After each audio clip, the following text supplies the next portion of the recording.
Assalamualaikum warahmatullahi wabarakatuh.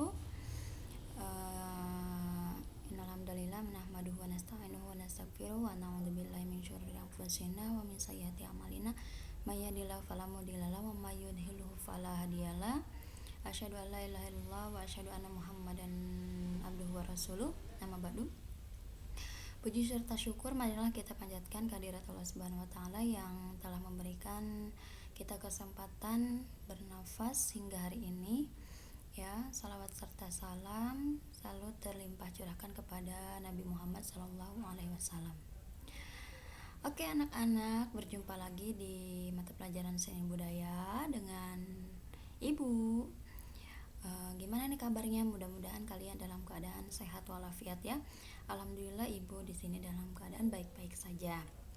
Baik, tidak akan banyak lebar, langsung saja ke materi menyambung daripada minggu kemarin. Kemarin kita sudah mempelajari tentang jenis dan juga sifat bahan tekstil ya. Mungkin ada tugas kalian mencari bahan tekstil berdasarkan jenis bahannya. Oke, sebelum kita lanjut ke materi selanjutnya, Ibu akan bahas dulu tugas yang Ibu berikan minggu kemarin, yaitu berdasarkan jenis bahan ya. Jadi Ibu tuh nyuruhnya ke kalian bukan mencari kainnya ya, tetapi sebutkan saja berdasarkan jenis bahannya. Jadi jenis bahannya itu ada 3 ya. Yang pertama terbuat dari serat alami, kemudian yang kedua terbuat dari serat buatan, dan yang ketiga terbuat dari serat campuran. Bukankah Ibu sudah pernah bilang bahwa tekstil itu berasal daripada serat-serat kan, baik itu serat alami maupun serat buatan. Nah, di sini berdasarkan jenis bahannya itu terbagi menjadi 3. Sedangkan kelompok kainnya ya, untuk serat alami contohnya seperti bahannya bahan katun ya. Kemudian bahan apa lagi? Bahan wol dan juga bahan sutra. Karena kenapa? Itu kan asalnya betul-betul dari alam ya. Jadi dia tidak ya diolah, cuma tidak menghilangkan sifat alamiahnya. Begitu ya. Sutra jelas dari ulat sutra. Kemudian wol biasanya itu dari bulu kambing. Dan juga katun ya. Katun itu biasanya serat-serat kapas. Nah, itu dari pohon kapas. Kemudian untuk serat buatan, contoh kainnya yaitu dakron, kemudian polyester, dan juga nilon. Dakron itu seperti apa, Bu? Contohnya kalau sekarang banyak mukena parasut ya. Mukena parasut yang tipis. Nah, itu mukena parasut yang tipis itu bisa jadi terbuat dari dakron atau polyester. Nah, selain itu banyak sih sekarang dakron polyester tuh campuran biasanya. Jadi kalau sekarang jarang yang hanya katun saja. Kalau katun kan lumayan mahal ya nak ya. Nah, kita belajar jadi kita tahu bahwa di dalam kehidupan sehari-hari yang kita gunakan, baik itu pakaian maupun barang-barang lainnya itu jadi terbuat daripada bahan-bahan tekstil gitu ya. Yang ketiga, sedangkan untuk serat campuran, contoh kainnya seperti tetoron, kemudian polyester campuran dengan tetoron ya, rayon, kemudian campuran antara rayon dan juga polyester ya. Jadi sekarang banyak sekali, terutama kaos sih. Kalau untuk kaos kaos olahraga misalkan begitu ya, kaos misalkan klub, itu biasanya dia menggunakan bahan campuran-campuran ya. Jadi tidak hanya katun saja, misalkan katun dengan tetoron, kemudian rayon dengan polyester. Nah, itu karena kenapa ya, sekarang teknologinya sudah canggih, jadi serat-serat itu bisa dicampur ya. Oke, itu berdasarkan jenis bahannya ya. Jadi yang masih salah diperbaiki, nanti Ibu parap tetap Ibu nilai. Oke ya. Oke, sebelum ke teknik ragam hias, nanti ujungnya kita terakhir itu teknik ragam hias, Ibu akan sebutkan dulu sifat bahan tekstil ya, dan juga pewarna bahan tekstil. Mungkin nanti akan sedikit menyinggung tentang prosedural cara membuat gambar ya, atau cara membuat ragam hias pada tekstil. Untuk sifat bahan tekstil itu sendiri, contohnya seperti kapas, ya, wool, sutra, kemudian rayon nih. Untuk kapas, ya, sifatnya yaitu jenis serat alami yang banyak digunakan dalam pembuatan pakaian yang asalnya dari biji tanaman kapas, betul. Bahan kapas berkarakteristik biasanya halus, ya, kemudian kuat, dan juga daya serapnya sangat baik, iya. Biasanya kan kalau katun tuh menyerap keringat ya, jadi enak untuk digunakan apalagi di daerah Karawang. Namun kekurangannya dia itu mudah berkerut dan mudah rusak ya. Oke, itu untuk kapas. Untuk wool, yaitu bahan yang berasal dari bulu biri-biri atau domba. Nah, ya, di situ. Kemudian jenis serat wool ini memiliki sifatnya yang lembut, betul, dan hangat. Ya kan biasanya kalau jaket tuh terbuat dari bahan wool ya, itu kan biasanya menghangatkan ya. Kemudian selain itu terdapat sisik yang banyak di permukaan ya, karena dia berasal dari hewan begitu. Untuk sutra itu berasalnya dari ulat sutra. Nah, untuk strukturnya ya, di sini bersifatnya itu tidak licin, kemudian lembut, kuat, elastisitasnya sedang, kemudian mudah rusak karena paparan sinar matahari atau serangga. Sedangkan untuk rayon, ya, rayon itu terbuat dari polimer alami yang berasal dari serat selulosa, sehingga tidak disamakan dengan serat sintetis maupun serat alami. Rayon memiliki sifat yang lembut, halus, daya serapnya tinggi, hampir sama dengan katun, serta berkilau ya. Ini mungkin agak berkilau. Oke. Kemudian nilon. Nilon itu kan serat buatan ya termasuknya. Ini merupakan jenis poliamida sintetis rantai panjang dari unsur karbon, nitrogen. Nah, tentunya terbuatnya dari bahan-bahan buatan semua ya. Kemudian oksigen dan juga hidrogen yang kemudian digabung menjadi serat. Serat ini memiliki karakteristik yang kuat, kemudian tangguh, elastisitasnya tinggi, kemudian termoplastik. Nah, kan ibu bilang ya, yaitu mengandung unsur-unsur plastik begitu. Makanya di sini mempunyai sifatnya tahan terhadap jemur begitu ya, cuma terlalu agak panas begitu ya, karena dia mengandung plastik dan kurang menyerap keringat mungkin ya, karena namanya juga buatan gitu. Sedangkan untuk polyester ya, terbentuk dari polimer sintetik rantai panjang, terdiri dari unsur dasarnya karbon seperti biasa, kemudian oksigen, hidrogen yang dipolimerisasikan. Sifatnya kemudian kuat, tidak mudah menyerap air, sehingga sering digunakan untuk pembuatan kemeja, jaket, dan juga topi. Nah itu ya, topi, kemeja, jaket tuh terbuatnya dari polyester karena panas kan, kata ibu juga ya. Kalau kalian biasanya menggunakan bahan-bahan yang mudah menyerap keringat itu biasanya terbuat dari katun. Itu ya untuk jenis dan juga sifat bahan ya atau tekstil. Kemudian jenis dan bahan pewarna tekstil. Untuk pewarna tekstil sendiri, seperti biasa ada yang alami dan juga ada yang buatan. Nah, ini tolong dicatat ya. Tadi bahan-bahan sifat bahan tekstilnya dicatat juga apa yang ibu ucapkan. Kemudian sekarang adalah bahan alami dan juga bahan buatan. Untuk bahan buatan diantaranya adalah buah bit ya.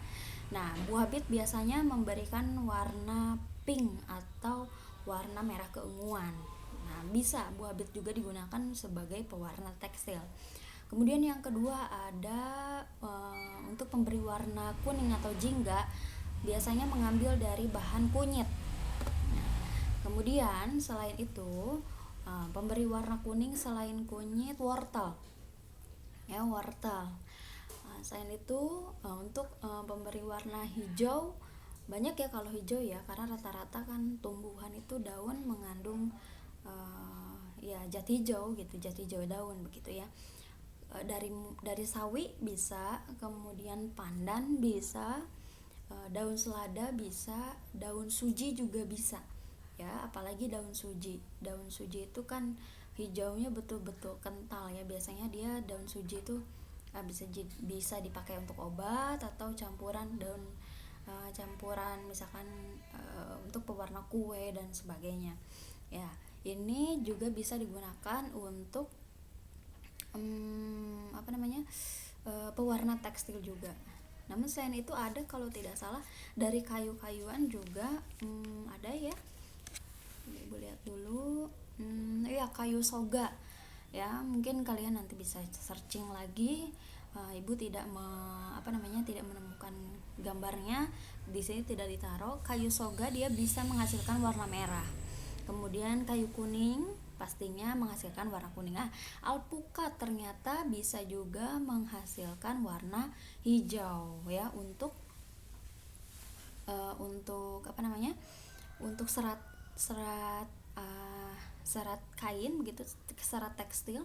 Namun selain warna hijau, ternyata alpukat juga bisa menghasilkan warna coklat ya, serat-seratnya di situ. Jati ya, pohon jati itu ternyata bisa juga menghasilkan warna merah. Kemudian mengkudu menghasilkan warna coklat. Kesumba ya, itu kayu kesumba menghasilkan warna orange. Nah, itu untuk bahan alami ya, boleh dicatat oleh kalian. Selain itu, untuk bahan buatan tersendiri, pastinya yang tadi kita dengarkan ya, sifat bahan nilon dan juga polyester, dia mata rantai panjangnya terdiri dari nitrogen, kemudian karbon ya. Itu kan sifat-sifat bahan kimia semua, nitrogen, karbon, kemudian oksigen dan juga hidrogen. Nah, dia itu digabungkan menjadi serat begitu ya. Jadi pastinya kalau untuk serat buatan terbuat dari bahan-bahan kimia begitu. Di sini juga ada campuran dari tunjang atau tawas, natrium karbonat, kemudian soda abu ya, kapur tohor. Nah, di sini biasanya ini ada di di toko-toko bahan kimia ya. Nah, zat-zat bahan kimia. Nah, ini merupakan pewarna daripada daripada pewarna buatan ya. Pastinya dia menggunakan bahan-bahan buatan sendiri. Oke. Itu untuk bahannya. Kemudian teknik menggambar ragam hias ya, kita lanjutkan. Untuk teknik menggambar ragam hias, di sini kalian perlu dicatat juga prosedurnya, dengarkan baik-baik ya. Nah, untuk prosedur pada media tekstil, kalau kita ingin menggambar teknik ragam hias pada tekstil, di sini ada prosedurnya ya. Pertama, siapkan alat ya.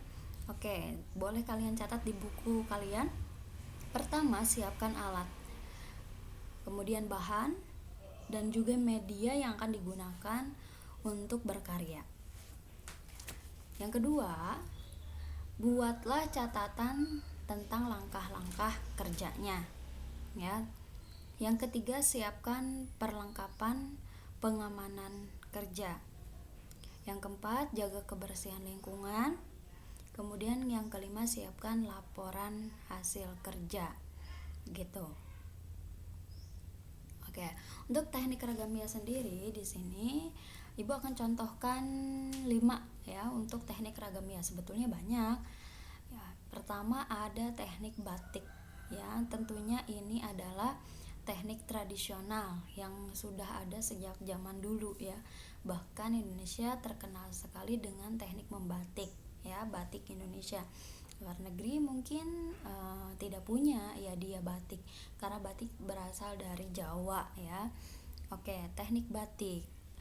Kemudian yang kedua, teknik tenun. Ini pun sama. Teknik tenun pun termasuk ke dalam teknik tradisional. Teknik sulam. Ya, teknik sulam mungkin sudah ke modern ya.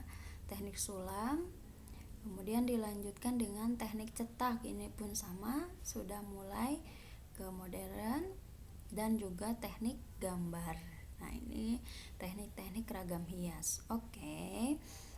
Kalau sudah selesai kalian tulis teknik ragam hiasnya, kemudian kalian cari sendiri di rumah kalian masing-masing, boleh searching ataupun kalian bisa melihat buku paket dan juga LKS-nya. Silahkan tulis pengertian daripada teknik batik, kemudian teknik tenun, teknik sulam, teknik cetak, dan juga teknik gambar, ya. Oke, sekali lagi tolong kalian tuliskan pengertian daripada teknik batik, kemudian teknik cetak, teknik gambar, dan juga teknik sulam. Ya, pengertiannya, kemudian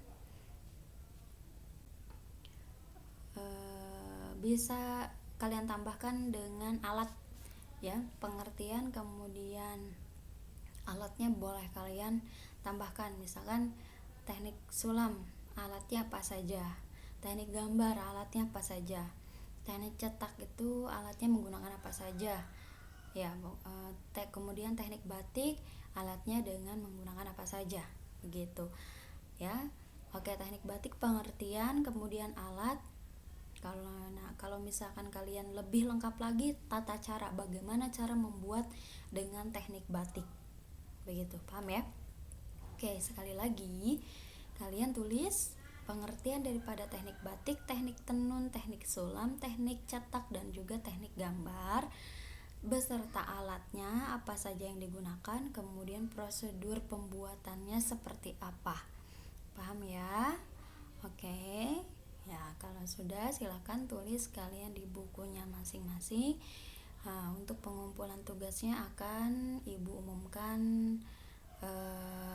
pertemuan selanjutnya, ya.